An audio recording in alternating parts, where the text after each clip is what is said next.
exposed to over 5,000 ads every day. We see ads everywhere. So it's no surprise that consumers need to see an ad multiple times before they take action. Our clients love us because Crunch Growth makes your brand stand out online. Our team creates content that makes better ads, better posts, better videos that break through the clutter. Crunch Growth's team has been working in the digital world since the dawn of e-commerce. From social media to advertising to Amazon management to web design and development to branding, we help your brand succeed online profitably. Contact us at www.crunchgrowth.com. Hey, everybody, and welcome to Think, Engage, Thrive, another episode where we bring you great entrepreneurs who are starting some really great things. We have David Cantor on, but he seems to have dropped off somehow. I'm not sure where he went or if he's having some problems, but we have tonight with us we had him on just 2 seconds ago, David Cantor, who started a new product called Folk Revival, and he it's a new cereal, and it's made out of, believe it or not, acorns.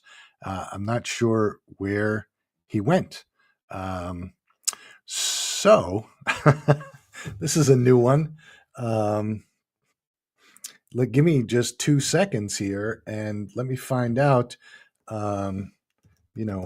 where this guy went to. He fell off. Give me a second. Let me try and see if we can. Maybe he's having some sort of technical.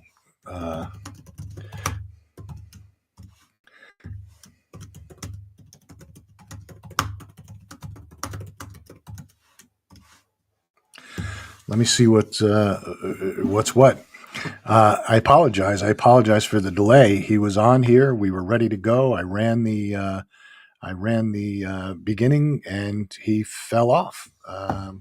Never seen this happen before. Never had it happen before. Not sure what happened to him. So I guess we can start talking. But he's a food scientist, and here he comes. Here he comes. Hang on 1 second. So let me give you why can't I get him? Oh, there he is. You there? I'm here. I don't know what happened. Well, I didn't do much of an intro because I kind of got sideswiped by that. You fell off when I was about ready to pop you in. So, but let me just let me give them a little. Well, why don't you give them a little bit of a background in what you've done and what you've done in the past, and how you got to where you're going. I didn't tell them the secret ingredient because I was going to try and hold that back. I think that's really going to be fun for a lot of people to understand. So let's take us back. Start with a little bit of your background and how you got to where you are today. So quickly, Phil, thanks first of all for having me. I appreciate Yeah. it. Sorry about the technical difficulties. It's modern living, modern times here. So I've been in the food industry and sort of the natural and organic food industry throughout my whole career. I started very young, right out of college. I moved out west to New Mexico and learned about organic farming, and eventually launched and ran my own organic farm before moving back east where I'm from, and eventually obtaining a master's degree in really food and agriculture policy. And then from there landed an entry-level marketing job at M&M Mars in New Jersey, sort of working in their Skunk Works division, helping them diversify into better for you natural and organic snacks. And then from there, climbed sort of the marketing ladder for many, many years, for about 20 years. And most recently, I led marketing and innovation and R&D for Dr. Praeger's, which is a very well-known veggie burger company. Sure. And we grew that company very aggressively over the 8 years that I was there. Eventually, we sold the majority of that business to private equity And I stuck around for nearly a year before venturing off to found Folk Revival.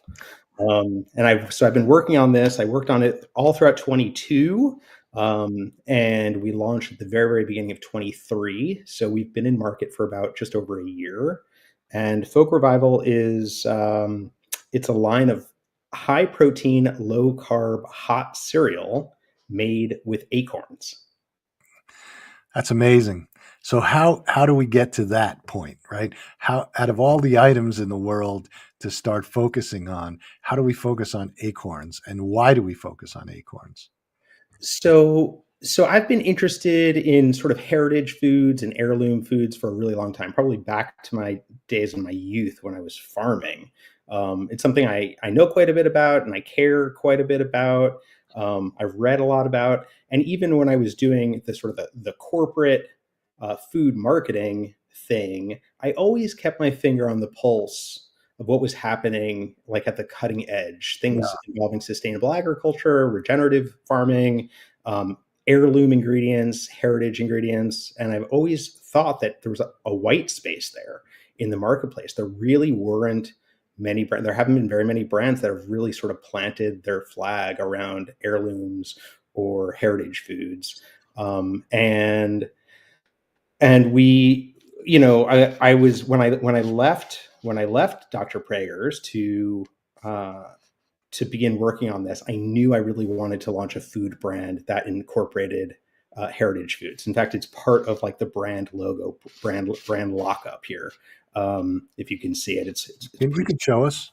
it's pretty small, but there it is. It says Folk Revival Heirloom Foods Company. Yeah. Um, so at the time, I was already eating this very sort of high protein, low carb sort of oatmeal alternative. It was my own recipe that I was consuming after like going to the gym very early in the morning. It was mostly like a blend of chopped up nuts and seeds.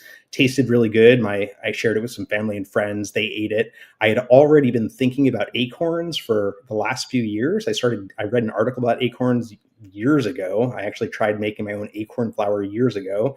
I didn't do a very good job. It was terrible. But I had this sort of idea that this could really be hero, and I like a hero ingredient. And the more I sort of learned about it, and I saw that no one else was really doing it, and acorns have these profound benefits, health benefits, environmental benefits, and I thought there is a way to sort of commercialize this and introduce this to the North American market. People around the world eat acorns. We've been eating them as people for thousands of years. Native Americans in North America have been eating acorns since pre-Columbian times. But in like our modern food system, no one really eats them. Everyone's familiar with them, right? Everyone is familiar with acorns that drop in their backyard or in a park or playground. But for the most part, we don't eat them. But like I said, they are eaten here and there in pockets around the world. And I thought, let's bring them to the US. So the question I thought of was when I heard about the acorns is there differences in acorns, or are they all the same? You know, There are differences. There's hundreds of varieties of oak trees. Oak trees grow throughout like the temperate northern hemisphere for the most part, all around the globe. There's hundreds of varieties. There's different kinds of oak trees. Some are more palatable than others, but for the most part, they all need to be rinsed. So they all need to be processed. You can't pick an acorn off of a tree or off of the ground and eat it. You'd probably spit it out. It would taste pretty bitter. It's very similar to a lot of foods like olives. You can't pick an olive off of a tree and eat it. right, You right. have to sort of process it. So, and the processing is very low tech. It's really just a matter of rinsing. So once you do that, you're left with this really nice nutty tree nut that is not dissimilar from almonds or walnuts or other tree nuts that we all know. Yeah, it's interesting. So you leave Dr. Prager's, you have this idea, and you I'm assuming that you started to go to manufacturers or go to people and say, this is my idea. And did any of them say, that's, So I would it's imagine, I guess my point is, I would imagine you would have to have a processor, somebody who's going to manufacture that, right. really understands what you're talking about. Right. Having come from the industry and led innovation teams, I've signed up and turned on a lot of different co-packers, contract Yeah, manufacturers, throughout my career. So there's a little bit of an art to it. You can definitely Google steps on, how to approach a co-packer, but there's a little bit of an art to it cool. um, because you typically need them as a small brand. You typically need them a lot more than they need you. Yeah, And so you really have to actually like sell them on your idea. And in this case, this was a pretty novel idea. This was different. There's very few manufacturers across the country that have the equipment to fill cups like this. yeah. Um, we approached a few of them, had some good positive conversations, and then we found a partner that was intrigued enough. We sort of pushed for a meeting, went to their facility, and sort of did a little bit of song and dance to sort of not just talk about the product and the concept and the vision, but I think the credentials that I had help seal the deal, because I think that they were willing to sort of take a chance on an unknown pre-launch, pre-revenue startup, because I was able to convince them, for better or worse, that I knew what I was doing.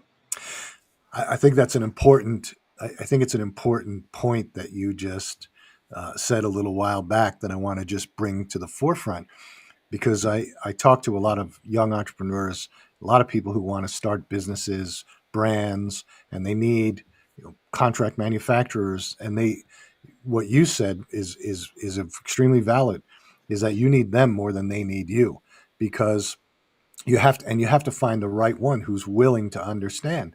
And yes, you come with credentials, but even that, sometimes some of the manufacturers don't want to get involved because they know that the volume's going to be low in the beginning, and you, again, you really need them on your side to help you work through that whole process. You know, You do, and they do often bring a lot of resources. They bring quality control resources. They sometimes have R&D resources. yeah, But if you're not able to do that, there are interim steps that you can take. So if you're, an aspiring founder and you have an idea and you're having trouble breaking through and really connecting with a co-packer and finding a factory that's willing to partner up with you and make it for you, there are commercial kitchens out there. It's a great way to sort of, walk before you run. They're generally much more affordable. There's essentially no minimums that you have to contend with, so you don't, you're not under pressure to make 50,000 cups a run or anything like that, right? You can start very small. You can make it yourself. Of course, it depends to some extent on your product and the equipment needed and things like that, but it's typically a great stepping stone. And then you can prove out your concept in your local stores or with your website or on Amazon or whatnot. And a lot of brands take that path. yeah. We had a great pasta company on a while back, Sfoglini, and they were talking about how they started in a commercial kitchen in Brooklyn, making their own pasta, and they were selling it to restaurants and stores around New York City and doing it themselves. I mean, doing the deliveries, and it was interesting, because they knew they had to grow, and they found a plant upstate New York. They got grants, and they were getting orders, or had orders from the Whole Foods of the world and some big retailers. But the problem was, they built the facility, but really didn't have the capacity for another 6 months or to a year, because yes, they had the business coming in, but it wasn't going to be coming in for 6 months to a year. So they were really in this holding pattern and had to almost go back to doing it themselves for a period of time before they got the orders in to run the plant. So, uh, Mhm. which is, it's, people think that, they read these stories, not people, but young entrepreneurs sometimes read these stories about brands that take off like a hockey stick, and they think, it's just this evolution. I go from a co-packer to my own manufacturing, but those steps are very, very difficult. Even the co-packing is a very difficult step. Absolutely. For the most part, most of the brands that we know that we see on the shelves at Whole Foods, or other retailers, sometimes it seems like it's an overnight success, or Right. lightning in a bottle, but oftentimes there's years of sort of slogging it out and refining your concept, or refining your recipes, or refining your supply chain before you sort of strike that right sort of really, successful and um, commercially viable proposition that Yeah. sort of checks all the boxes, and then it looks like a success. Yeah. Lo and behold, it looks like a success. You don't realize that maybe five plus years went into it. Oh yeah, it's really difficult. But the manufacturer, it's true, the manufacturer could make or break you. When we founded a skincare brand, we knew our that was pretty much our weak link. We were not manufacturers, and it's very specialized to be in that whole skincare world, especially in the effective side. So we found a manufacturer that we actually partnered with. We gave them equity, and this way we sort of locked them into our success because we were small, but we did have a couple of agreements with Home Shopping Network and a few others to start selling the product. But finding the right manufacturer co-packer is really, I think, a key. Um, you when you're an Amazon seller, these guys they have these shows where all these co-packers go to, and they'll tell you, oh, I can white label this product and white label this product, but it's not really your own product. They're just white labeling sort of the high volume products that they're already running. And so then even if you put your own brand on it, you're sort of selling what everybody else is selling. Whereas you took a different path, because I don't think I've ever heard of anybody selling an Acorn oatmeal, to be honest.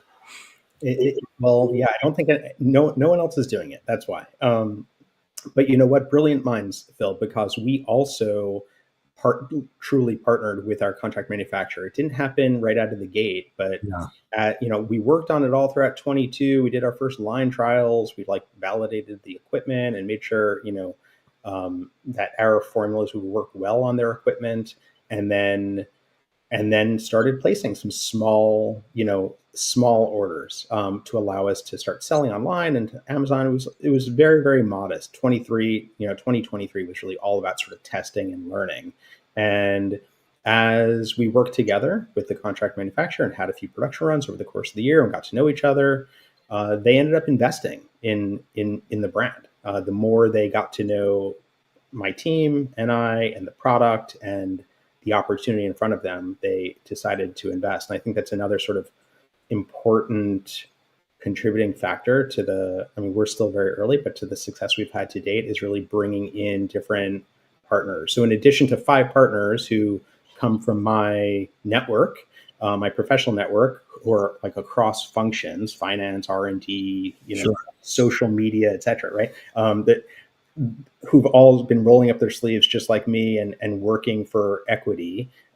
We've also been able to attract a few interesting sort of like strategic partners, the strategic investors. So one is our contract manufacturer, as I said, which I think is critical. Another is our Acorn vendor. So our Acorn vendor also, we've been talking with them since 22. And then they started receiving some orders. Those orders got increasingly a little bit larger, and they saw this opportunity, and they were actually the first check, which was important, and I'm grateful for it. And they've been incredible partners, and I think they've learned a bunch, and we've certainly learned a bunch by really leaning into that relationship. And then lastly, our national sales broker ended up becoming an investor in our brand as well, and which I know is something quite a bit about, which I think they do very, very rarely. I don't think they've done it in about 10 years, but they actually wanted to really lean into Folk Arrival and ensure our success, and they've been terrific. Their batting average is pretty incredible. I'll tell you, to, in, I have raised capital for multiple businesses in multiple ways, and private equity, venture, small investors, angel investors. But to me, strategic investors, people who have a vested interest in your success, they come along with more than money, because in your case, you've got somebody who's helping drive sales into retail, which is what you need. You've got a manufacturer who's going to look out to make sure your product works. You've got You've got your Acorn vendor who's going to make sure that you've got the supply. So you've got all those pieces covered. And to me, that's more important than just money, right? Money is, you can find money. It comes with all kinds of strings and it's always expensive. But when you've got strategic investors who are interested in helping you grow, that's the best money. It's the best money that you can come by. I'd agree. It's also allowed us to sort of build out this little ecosystem Yeah, amongst us that it's so it feels less like a solopreneur endeavor. It right. really starts to feel like we have this sort of support network surrounding us and sort of all moving the ball down the field, a little bit at a time, and that's been it's been all just very encouraging.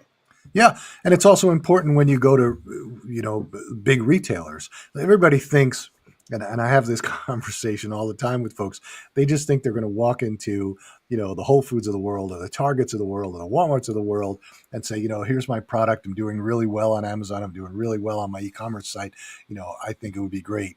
But those guys have to make sure that the supply chain can handle it. They have to make sure that they're going to be in supply if they take you on as a manufacturer, and that you can support it, right? That you can support it um, not only from a sending them product perspective, but from the marketing perspective, from the social media perspective, all these pieces from your sales group, that your brokerage network, that's also helping to make sure that the product gets on the shelves correctly. All those pieces are important, and I think it's a great way of doing it. Yeah, thanks. I agree. Yeah. Well, a lot of people don't think that way. Again, we in a lot of the young entrepreneurs I deal with, they they have this idea that they're gonna, they have an idea, they build a nice presentation, and they feel like they're gonna go and present to venture groups and PE groups and angel investors and whatever, and they're gonna walk out with checks, and it's just never the way it works, you know. Well, certainly not in this sort of fundraising environment. I think a few years ago, if you had the right combination of a strong enough idea and strong enough product and strong enough team and founder, it's possible. It wasn't easy, but it's possible. Some people would be writing checks just based on the strength of all of those components. But in this day and age, it's very, very difficult. There's I think investors um, are just a little bit more cautious. Oh, I think you could walk in and get a check on the strength of your idea if you've got history, and if you've got a background where you've got proven success. But it's really difficult. It's always been really difficult to do a startup and get startup capital when you really haven't proven out the model. So Yeah. So in addition to the Acorn vendor I mentioned, we did raise some money, right? Like it wasn't really pre-revenue, pre-launch. It was just very early days in 23, and we kicked off a crowdfunding oh campaign. yeah, yeah, yeah. So, which I think I mentioned on our last discussion, which has been terrific. We've raised over $100,000 through largely the general public, and that campaign is actually at WeFunder. So it's like WeFunder.com / or / folk revival, Yeah, and it's still live, and there's investors coming in all the time, which has been great, just yeah, based on sort of the strength of the concept. And you don't have to be very wealthy. There's a very low minimum to yeah. make an investment in folk revival, but it's sort of this opportunity to sort of almost democratize like venture capital, because you can have everyday sort of people who like the idea and want to own a piece of the brand, Sure. and they see the potential. So that WeFunder campaign for Folk Rival has been terrific. Yeah, yeah. We've helped folks do a couple of those. We're actually helping a razor company do that, and I think it's good, and I think it gets you to a point of where you can prove out your model, and you can get sales. So, and one of the things we've talked about this on this show ad nauseum about when somebody has a new product and they have a new idea and a new concept. It's not about, the first thing you want to do is find a customer who's going to buy your product and make sure that they like your product, right? Because that's more than you know there was a book about came out a couple of years ago called um, you know something about the why, right? You have to start with the why. I think that was the name of it. But that's really not applicable, because you could have a wonderful why this business needs to exist, but the reality is you have to start with the who's going to buy the product, because if you don't know who's going to buy your product, right, then you really don't have a market for it. And what I'm amazed about is with this product is that, again, I'm going back to the acorns. I'm just fascinated with it because I there's an acorn vendor, and I'm thinking to myself, who was the acorn vendor selling to before? Like, who's using acorns, and where are we using the acorns? Because honestly, I've been in the food business. I've never ever heard of acorns as an ingredient, and I'm fascinated by it. So there aren't any sort of industrial suppliers of acorns in the U.S. So if you're a big food company, you can't go to ADM and check the box. It's like soy protein, pea protein, acorn. Like it doesn't exist. Right? So and for different reasons, there are some acorn processors in other parts of the world. As I mentioned, acorns are consumed in pockets around the world. In the US, the people who are processing, again, which just means washing acorns, right? Washing those bitter flavors out. But there's more to it. You have to chop them up, you have to wash them, you have to dry them, turn them into flour. It's a little bit of a process. It's pretty laborious. So, but there are some sort of crafter types of people who are interested in crafting and do it yourself, in survival, right? Living off of the land, so there are segments of and then of course the various Native American communities are also, consuming acorns and actually sort of prize acorns as like an important heritage food, part of their culture. But it's not really done on an industrial scale here in North America yet, because there isn't that supply. There isn't that factory churning out, tons and tons a day of acorn products and flour and protein and things like that. Sure. I think there's a lot of products that come out with hero ingredients, and they always push that forward, and with mixed results. But to me, the thing, the whole acorn focus, I think is if nothing else is going to be your biggest selling point. Personally, I think that people are going to buy it and try it just because it says acorns. Are going to go. Because that's the first thing I thought was, I wonder what they taste like. I have to try this because I wonder what it tastes like. So I'm going to disagree with you, actually. Oh, So I'm gonna, in a friendly way, I'm going to disagree with you because I've been in front of consumers. I've done demos did a demo at Whole Foods last weekend, and and and really, what has the stopping power is the 20 grams of protein, right. 3 grams of net carbs. That's what gets someone to stop in their track and say, oh, okay, what is that again? And then once they hear that and then hear the little demo speech, the acorns are intriguing and compelling. And then they say, okay, I have to try that. But we very intentionally, from a brand standpoint, did not lead with acorns. Like it says acorns on the front panel. It says acorns in the, sort of the romance copy on the top. But, we didn't call it, acorn oatmeal or anything like that, right? We called it folk revival, which I could talk about separately. And the vision is the whole mission of the brand is to deliver like functional nutrition by reviving heirloom and heritage foods. And Sure. we started with a high protein, low carb oatmeal alternative. And the hero ingredient is acorn, but the vision is to extend into other kinds of breakfast foods and then other kinds of foods entirely, and then other kinds of hero ingredients. So we're really excited about the future of acorns in this country, and the reception has been terrific. but we're going to be expanding beyond then, Yeah. beyond Acorns eventually. Yeah. That would be my.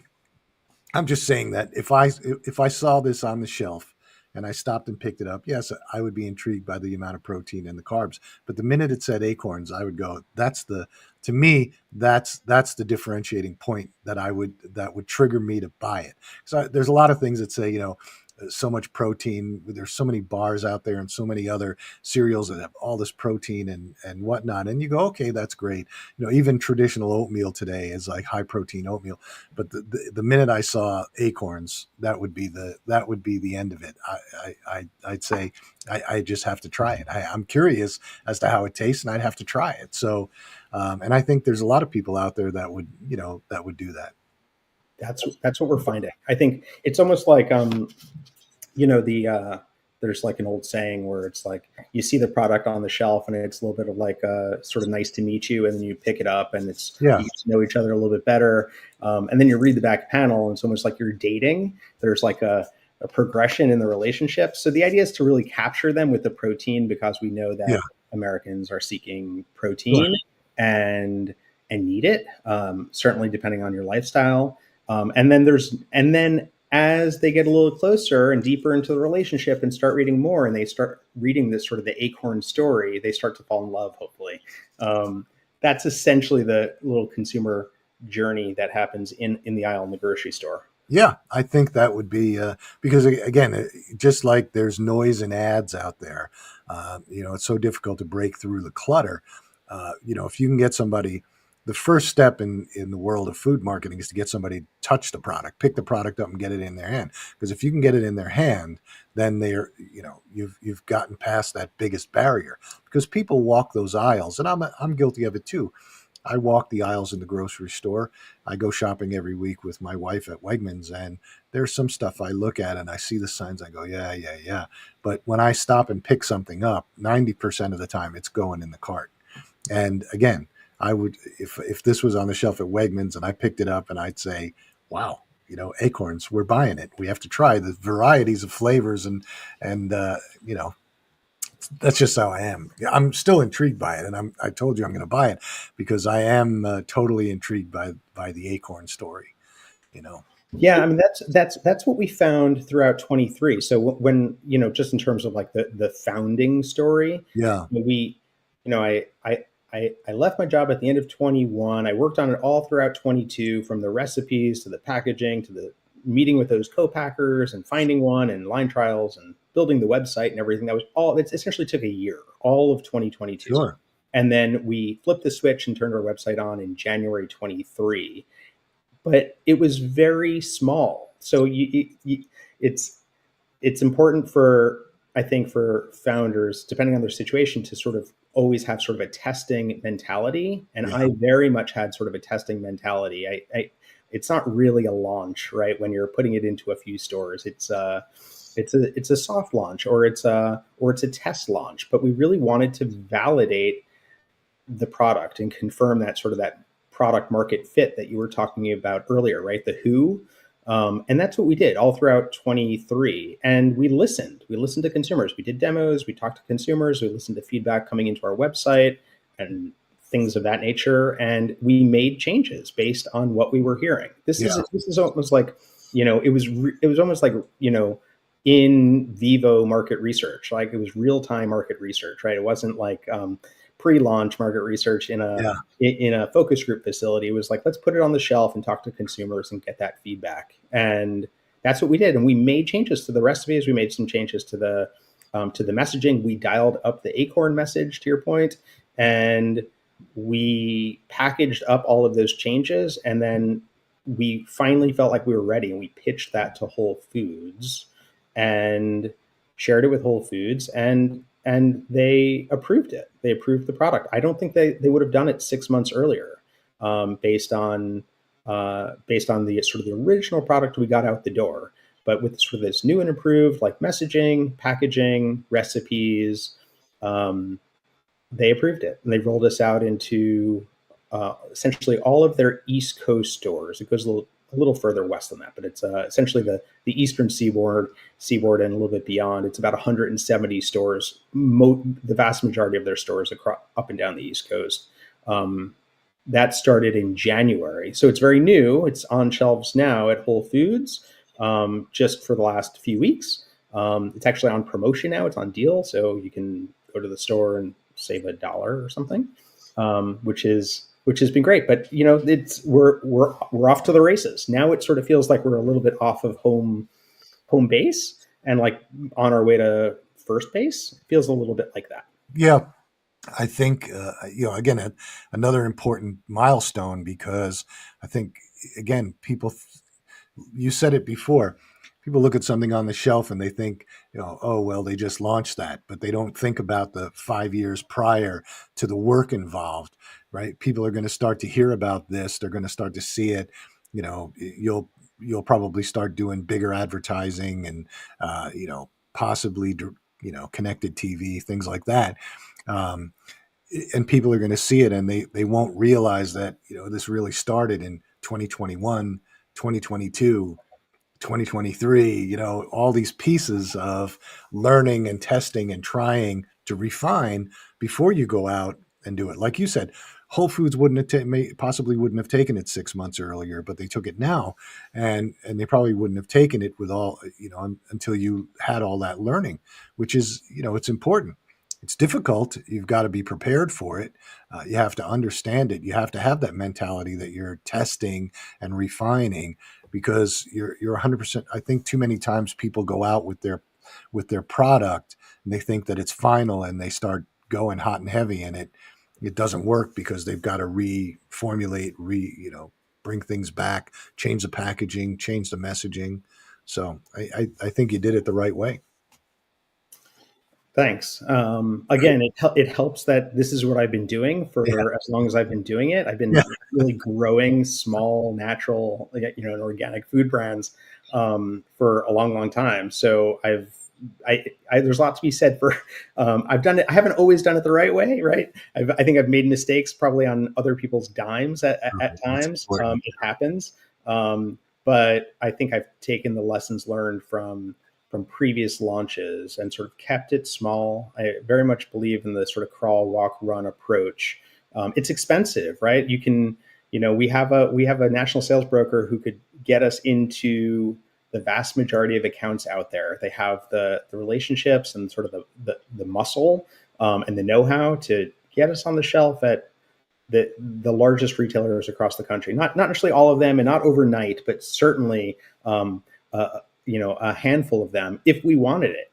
But Right. that's not the strategy right now. We're not quite ready for that today. It takes a lot of money. There's to ensure that your product is successful at these stores. Not everyone knows to pay for expanded retail distribution with slotting or free product. And when you're a bootstrapped startup, it's a sizable expense. So we have to sort of really validate success at the retailers where we're at. I mentioned Whole Foods. We're also on the shelf at Central Market, which is a wonderful and important retailer down in Texas, Yeah. Which is sort of like a little bit like a beacon that other retailers look at. Sure. And same thing, we started in January, and we're sort of just ensuring success at these retailers before going too wide, too fast. Yeah. No, you brought up a couple of good points in there. I mean, one, growth is costly, because not only are you investing in packaging, and you've got to invest in your inventory, and you've got warehousing to deal with, and all the logistics pieces. Going into retail sometimes is costly, with slotting, rebates, discounts, accruals, all that piece. And I'll tell you, I'm not a big fan. Having been on both sides, I wasn't a big fan on the retail side doing it, because I thought it takes your focus away from marketing on the retail side, because you're so worried about bringing in money from all these places, and it's really there to support margin. And I wasn't a fan of it on the brand side, because I think that I want to spend my time marketing, not being an accountant. And I'll tell you one quick story. When we were in skincare, we built up such a a brand doing the shopping channels. We were on HSN in the US, we were on Shopping Channel in Canada, we were over in Europe, and then we were on Amazon and we were on our website. But we built the brand so much that people started coming to us, and which was fine. And hopefully that'll start happening to you when people see the brand in Central Market and they see the brand. And I was flat out saying, we don't pay slotting, we don't pay rebates, discounts, accruals, we don't pay any of it. We put our money into marketing. If that's what you want, that's fine. If not, and we wound up getting into Ulta and Sephora and Shoppers Drug Mart in Canada and some other places, but I never paid a dime in slotting, and I won't, because I'd rather deal with it online, and because we've always built, and we've done it several times with other brands, because we were in the shaving business, we were in skincare, we were in a couple of other businesses. We build up such credibility online that, and a trick is, I'll tell you what, and I've seen it firsthand from the retail side. When the president of the company sees a product that the president of the company wants, the president of the company doesn't care about slotting, rebates, discounts, and accruals. They want the product on their shelves. And so the key is to really get a lot of press to get that out there, saying this is one of the hottest items, so that you're in a position where you can say, okay, it's a good fit to be in your retail stores, but here's the deal. So anyway. So I mean, there's a lot there to unpack. So one thing that comes to mind is, I mentioned earlier that, finding the right contract manufacturer, the right sort of manufacturing partner, is a little bit of an art, right? Yeah.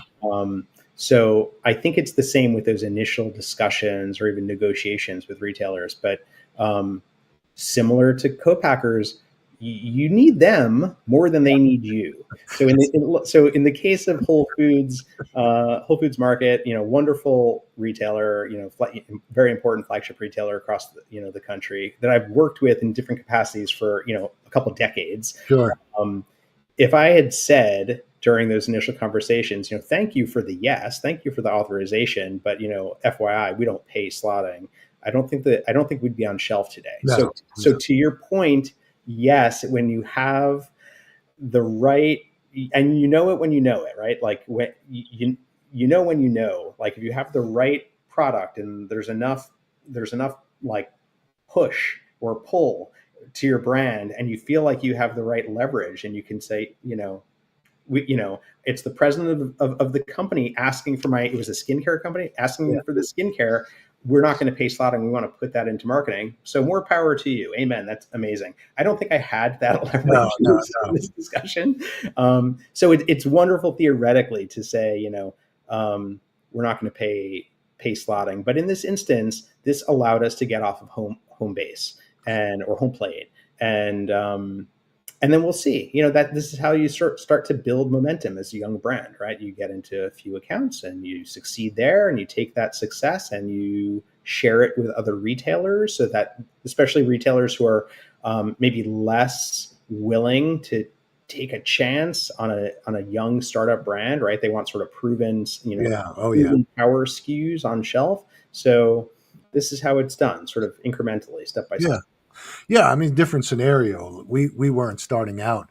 We were already, heavily invested in building the brand on the shopping channels, which build huge brand awareness very quickly, and Amazon and our own website and stuff like that. So by the time we started going into retail, we were 6 years old, and we had, millions of dollars in sales, but we were again continuing to push and a strong PR presence, and because we had Carol Alt, who was a supermodel, so we were rolling. So it was a different scenario. I'm not saying everybody can get away with it. It's not easy, but in your case, going directly into retail, you've got no choice but to pay that for because Whole Foods, you're 100% right. They don't want to take the risk because it's a proven product.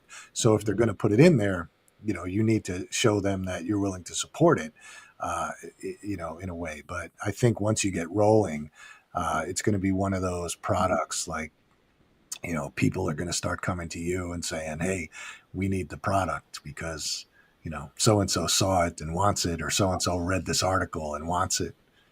Yeah. I mean, so knock on wood. Let's hope so. I mean, I just have to mention, it is funny how many people from the grocery industry say, man, the grocery business is tough. Like I would just focus online. And then how many people I know who are real digital gurus who say, building a DTC brand in this day and age with the cost of acquisition, it's tough. I would just stick with retail. It's very funny. It's just tough anywhere you look. Oh, no doubt. No, no doubt. It's difficult. I don't care what you're doing. It's tough. I mean, direct to consumer is, you know, I'm a big fan of doing it online first and just building as much as you can because I know it. I've been doing it for 20 some odd years. And to me, it's, but again, if you don't have the right product to do, I don't care where you are. I don't care whether you're in retail. I don't care whether you're online. If you don't have the right product, the right message, it's not gonna work anyway. So, and you are right. You're going to spend a ton of money marketing the product, getting your cost of acquisition. It's a very difficult. It's very difficult no matter how you slice the apple. So you have to you have to just focus. But certainly retail has its benefits, but at the same time you know online has its benefits to me. So Absolutely, and we're taking an omni-channel approach where yeah. we're essentially testing. I continue to use that word testing rather than launching, but we're testing in brick and mortar, we're testing online. We're seeing success in both channels, though it's small. The magnitude of the business is small, but we're seeing terrific repeat rates and terrific sort of retention and lifetime value of customers, all those sort of key metrics. They're all strong and they're all trending in the right direction. So it's early days, but it's very encouraging. Oh, I think it's a great. I think it's a great product. I think it's great the way you went to market. I think it's. I think the way you structured the business. There's to me, if more people thought like that, and obviously some of that comes from your past history and knowledge of what you were doing, before. Certainly, that played a role. But I think if more startups sort of approached it the way you did, they would be more successful in what they're doing because you sort of have really thought about the whole concept of what you need, the structure of what you need to be successful, and it's going to save you, I think, in the long run. But I think the way that you built this business, the way you thought about this business, it's great. So. Well, I mean, thank you. It's premature. We're not popping the champagne cork yet. Uh, but I appreciate the kind words. And you know what? I love talking to other entrepreneurs and founders and young aspiring founders. So if any of your viewers are interested in connecting, they can find me on LinkedIn. They can go to folkrevival.com. They can just fill out the contact us form and reach out. I'm pretty accessible. I like to make myself accessible to people who want to talk shop about launching brands of their own. Yeah, it's great. All your information it will be in the description on all of the channels. So we've got your social media in there, your the website, folkrevival.com, your LinkedIn, everything is in there. So if people want to find you, they'll just have to look in the descriptions and for all the information. But we're almost out of time. So any parting words for aspiring entrepreneurs that are, going after? Doesn't have to be food. Again, in my opinion, having spoken to them, I can't tell you how many entrepreneurs I've spoken to, how many startups I've looked at, how many I've done. I think that your process of what you did and how you went about it, to me, is flawless. I think it's flawless. Whether you're right, it's too early to tell. You're not popping the champagne corks, but the whole concept and your process and how you built this and structured it, to me, it's flawless. Well, thanks, Phil. Appreciate it. You've seen a lot, so that means a lot coming from you.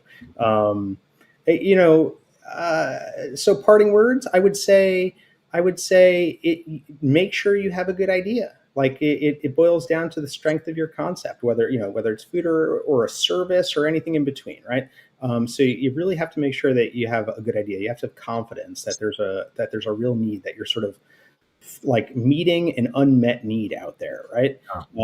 And with that, there's also a lot to be said for depending on your age, for developing your know-how, your expertise as an employee somewhere else first. Keep Yeah. that idea, jotted down in your notepad or on your iPhone in your back pocket, and you can always circle back to it, especially if your job allows you to build out those experiences that are, at least indirectly relevant to the idea you want to pursue and launch.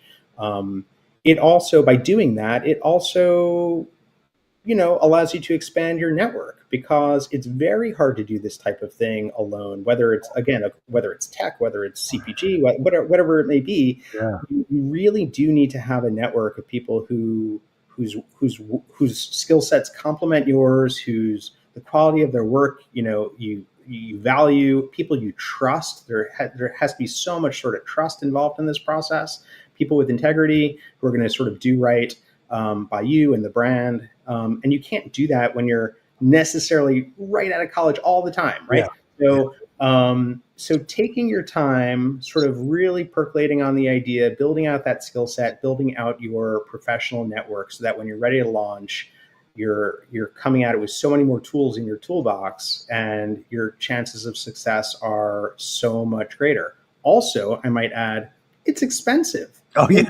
No matter what you're trying to launch, it's expensive. And 9 out of 10 of us are going to have more money in the bank when we're, 30 something or 40 something than when we're 20 something. Yeah. So having a little bit of that cash reserve to fund a startup is really critical, especially in this day and age when, finding, pre-seed investors is increasingly difficult. Yeah, it is increasingly difficult. Yeah, I appreciate it. We're almost out of time. I've got a couple of closing things to talk about. But again, I really I enjoyed the conversation. I enjoy the product. I think that it's fantastic. I'm really excited for you. So, I hope we stay in touch, and I'm interested in watching this story unfold, because, yeah, like I said, I think it's really cool what you've done. Awesome. Thanks so much, Phil. Really Yeah. appreciate it. Sure. I'm going to say goodnight, because I have some things to do. So I'm just going to pop you out, and I just have some closing things to do. So thanks for coming on. I appreciate you taking the time. My pleasure. Have a great night. All right. You too. Bye. So, again, I'm intrigued, and I told you why the Acorn story caught my eye. I haven't bought the product yet, but I'm going to buy it, and I know my wife is going to be intrigued by the amount of protein, because she's on a high protein kick. But so I think it's going to be good. But I just want to recap, because when you think about some of the things that he's talked about, when you think about how he structured the business, all the pieces he did in the beginning to get to where he's at today, it didn't just happen. It was a lot of work, it was a lot of thinking, and it was a lot of strategy. But the thing that I liked about him is he's built this team, and he's got people that are investors, but also invested in his success. His manufacturer, his Acorn supplier, right? His raw material. So the sales team, they're all in his invested in his success.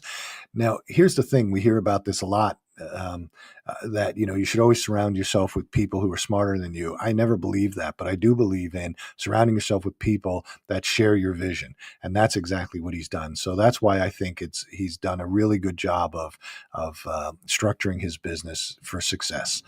So it'll be interesting to watch him go.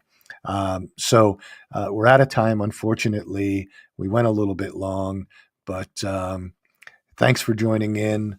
We've got a couple of great ones coming up, a couple of really cool entrepreneurs coming up over the next few weeks. So you're going to be excited about the next coming show. So make sure you tune in, watch our YouTube channel and our social media, because we always post who's coming on.